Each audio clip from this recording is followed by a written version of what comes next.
मित्रांनो, लग्नानंतर होईलच प्रेम या मालिकेत येत्या 5 दिवसात मोठा धमाका होणार आहे. जीवा काव्याच्या अफेअरचं सत्य अखेर सर्वांसमोर उघड होणार आहे. काही दिवसांपासून मालिकेत सर्वात मोठा खुलासा होणार, जीवा काव्याचं नातं सर्वांना समजणार असे प्रोमो प्रेक्षकांसमोर येत होते. अखेर जीवा काव्याचं अफेअर सगळ्यांसमोर उघड करण्यासाठी वसू आत्याने कोणता प्लॅन केलाय याचाही प्रोमो आता प्रेक्षकांसमोर आलेला आहे. लग्नानंतर होईलच प्रेम या मालिकेत येत्या 16 डिसेंबरला 1 वर्ष पूर्ण होणार आहे आणि वर्षपूर्तीच्या या एपिसोडमध्येच प्रेक्षकांना एक मोठा ट्विस्ट पाहायला मिळेल. जीवा, नंदिनी, काव्या, पार्थ एकमेकांशी मनाविरुद्ध लग्न झालेली असतात, पण हळूहळू आता या जोडप्यांमध्ये प्रेम बहरू लागलं आहे. जीवाला ऑफिसमध्ये यश मिळतं तर काव्या परीक्षेत उत्तीर्ण होते.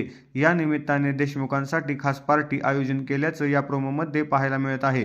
नंदिनी म्हणते, 1 वर्षापूर्वी आम्ही सगळे नकळत एकमेकांना भेटलो. आजचा दिवस हा प्रेमाचा आणि विश्वासाचा आहे आणि त्याचसाठी हे खास सरप्राईज आहे. यानंतर स्क्रीनवर वर्षभराच्या आठवणी फोटो दाखवले जातात. स्क्रीनवर पहिला फोटो झळकतो जीवा आणि नंदिनीचा.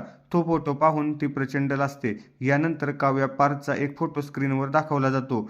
पण यानंतर जे काही घडतं ते पाहून सर्वांनाच मोठा धक्का बसतो. पार्टीत सर्वांसमोर जीवा काव्याच्या लग्नाआधीचा रोमॅन्टिक फोटो स्क्रीनवर येतो. दुसऱ्या एका फोटोत कॅफेमध्ये जीवा काव्याला घास भरवत असल्याचं पाहायला मिळत आहे. हे फोटो पाहून नंदिनी, पार्थ, मानिनी, विक्रम या सगळ्यांनाच खूप मोठा धक्का बसतो. तर आपलं अफेअर अशा पद्धतीने सर्वांसमोर उघड झाल्याने काव्या, जीवा देखील प्रचंड धक्क्यात असतात. दुसरीकडे वसू आत्या आणि रम्याला सुरू असलेला तमाशा पाहून खूप आनंद होतो, कारण जीवा आणि काव्याचे जुने फोटो त्यांनीच मिळवून शोधलेले असतात.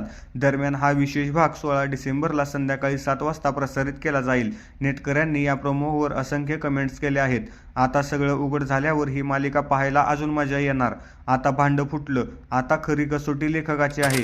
त्यांनी पुढची कथा आणखी इंटरेस्टिंग लिहिली पाहिजे, अशा प्रतिक्रिया चाहत्यांनी दिल्या आहेत. धन्यवाद.